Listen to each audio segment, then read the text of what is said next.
I'll be presiding over the rest of the docket. I'm happy to see you all here this morning. Looks like we have for the next case some seasoned appellate attorneys, so I won't go into any other explanation than that. You are, if you'll both enter your appearances, we'll go ahead and get started. It's a 15-minute argument. Good morning, Joseph Dash with Roger Nichols, the plaintiff appellant. Okay, I'm sorry. Could you say that a little louder? Joseph Dash for the plaintiff. Okay. May it please the court, the state appears by Principal Assistant Solicitor General Natalie Chalmers. Okay. And Mr. Dash, did you wish any time for rebuttal? I don't believe in this particular argument I want any time for rebuttal. Pardon? I don't believe that. Okay. All right. If you have any time, if you don't take your whole 15 minutes, I'll let you know. And I didn't bring my, okay, no, I got my watch. Okay. All right. Okay. All right. You can go ahead and proceed, Mr. Dash. Hey, please, the court. Hey, please, the court. This is a very unusual case. This is the fourth time this has been up on appeal. And because of that, it's kind of it defies the reverse funnel that we normally see because, and also, well, it's still doing it. I think the gain's too high. This was briefed in August of 24 and November of 24. So I had to go back and try to relearn this case. And this is the classical Jim Concannon drinking water through a fire hose problem. As such, I just want to kind of hit the procedural issue or the procedural thing. And I'm going to open it for a hot court because I'm kind of at a loss of what we're going to argue about, to be honest. Okay, so my understanding is to maybe cut to the chase. This is the 1507 for appellate counsel that we sent back for an evidentiary an evidentiary hearing. We found that it wasn't successive because it was with regards to appellate 1507 counsel. No. So the district judge focused on two primary things. One was whether or not the finding were expert on finding words should have been called to testify.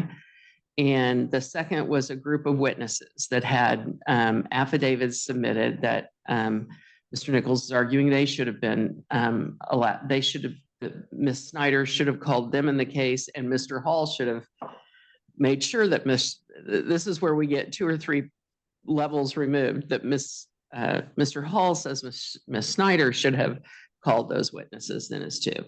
And those are the two things that are coming up on appeal as best I can tell. Is that yes, Your Honor? Okay. I'm not saying I don't know that. What I'm saying is that let me just try to go back and I'll get there.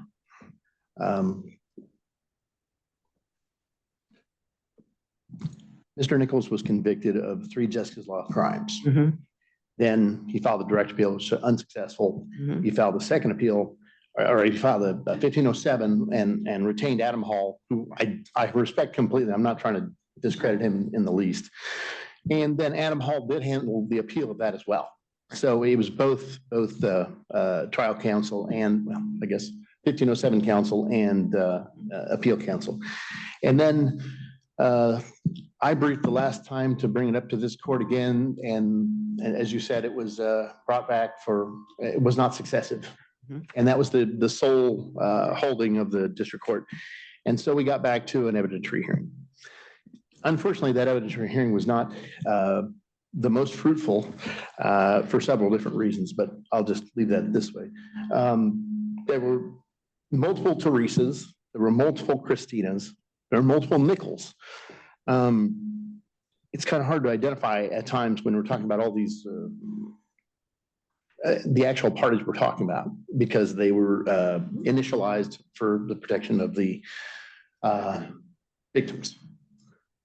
That said, I think the best way to approach this is that Mr. Hall, in his evidentiary hearing and in his briefing, well, I don't think he briefed actually, but he did not prepare correctly with respect to the experts.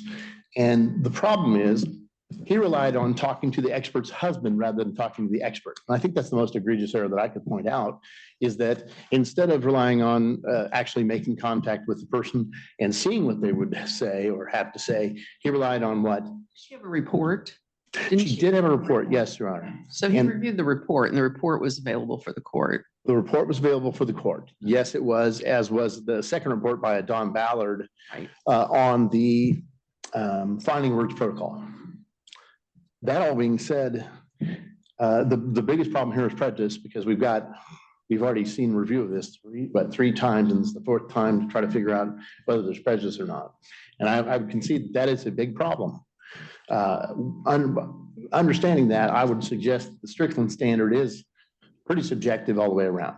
It's subjective on both levels. And so I think this court has to look at unfortunately, the entire massive record to determine prejudice. And I think the biggest prejudice we can show is that the lost opportunity here to determine what that expert might have done with respect to the other expert 14 years ago. Right. And Ms. Snyder extensively cross-examined the forensic interviewer that was used by the state. I do agree. I do agree. And it appears that she was cross-examining her based on some of the things that she'd been provided in the report that may have been problematic. And in this case, just like myself, Adam Hall was kind of inherited what he was given. Right. And just to be as most straightforward with the court as I can, I'm not so sure I have an ability to show the prejudice, because the evidence we're hearing below, the 89-page one that just happened recently, or most recently, didn't focus on prejudice. It focused on what happened. Whether they were strategic decisions. Whether they were strategic or not. And I think we can safely say that one decision was not strategic, to talk to somebody's husband instead of Lack of investigation. lack of investigation. Argument. I think that's fair. And I don't know how I can show the prejudice, because there was not enough in the evidentiary hearing, the past evidentiary hearing, to show what prejudice might be. And so with that, I'll open it to questions. Let me just ask one other question about this finding words protocol, because this case is a little different, and there's not an argument that the forensic interviewer convinced them to lie. I mean, his whole defense is these girls are lying. Exactly. Regardless of what goes on in the forensic interview, they are lying. Exactly. Correct? Okay. Yeah, exactly. So it makes it a little bit different. You're not where these girls were subjected to questioning that would have lended itself to make them lie. He's arguing they've been lying since the beginning. That's correct. And they continued the same lie in the interview. That's correct. Okay. And I apologize, but I really don't know how I can approach that ethically. Yeah, it's very convoluted. It's a very. But I get your point about failing to investigate. But I think that's the only thing I can really show that would show any prejudice at all, is that, in fact. And what about these other witnesses? Because she called, I think, 12 witnesses in his defense, many of them saying these girls are lying. They told us they were lying. Right. Or at least that was the argument. And so what were these for? What was the essential nature of their testimony that would have been something other than cumulative? I believe, well, first off, he wanted to call the girl victims. He wanted to call them again. As an experienced defense counsel, that's nothing short of ridiculous. Right. And that wasn't really part of the scope of this hearing, was calling those two witnesses again. And as far as calling the other witnesses, they were going to be relatively cumulative, to be completely honest. They were going to just say about the same things everybody else said, that these people recanted at the pool and at the ball game. And we're kind of stuck with the facts as we got them, you know. And I understand the frustration. We have a man in prison for a long time, solely based on the testimony of these two girls, no other physical evidence. So the question is, would 12, 13, 14, 15, 16 witnesses have made a difference that that 12 witnesses did not. Exactly. And calling witnesses that testified as fact witnesses for the state, which corroborated the victim testimony, to try to get them to recant is kind of a far stretch. And like I said, I'm just trying to be as straightforward with the court as I can. This was a difficult case to look at. It was a difficult case to approach because of the vertical nature of it. But with that, I really don't have much else to say, unfortunately. If there's no other questions, I apologize for it's not that I'm not prepared. I just don't have that much information to give you that I haven't already put in the brief. It isn't already there, right? I Thank just you. wanted to clarify. So at the end of the day, what you're saying, the unreasonable conduct was talking to Dr. Nichols' husband rather than talking to her directly in order to see, was there more she could have done? Is that what you're saying? That's the most egregious thing I could find in the record that would be supporting a finding of ineffectiveness. Okay. Thank you. Mr. Chalmers.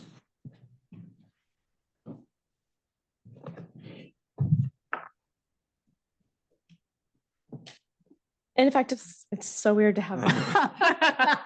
Wow. Yeah. Work okay from here? Yeah, sure. Like, Yeah, you're still on the video, so yeah. I guess I could start the screen versions of you. Vertically Um, challenged. Shouldn't bring my own footstool. At that podium at least. Most of the time. Yeah. So ineffectiveness of counsel is a two-pronged standard. You have to have deficiency and prejudice. And there is just no evidence of prejudice here. But that if Nichols is asking this court to do is essentially engage in unfettered speculation. And this court can't do that.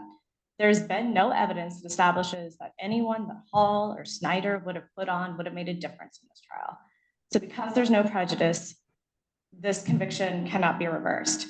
As specifically to the attacking the forensic interview, this is also an objective standard. So it doesn't actually say what Snyder said, or even really what Hall says, now that we're in this kind of Russian nesting doll of claims here. But what Hall basically said was it was a strategic opinion or decision. She consulted with Dr. Nichols, she consulted with the private investigator, and she used cross-examination. That is a reasonable strategic decision the defense counsel engaged in, and there is no ability to attack that. And for those reasons, the state would ask you to affirm the convictions. Okay, any questions, Ms. Chalmers? Thank you. Thank you very much. I have no. Okay, thank you all very much. I appreciate your straightforwardness today, and we will take this matter under advisement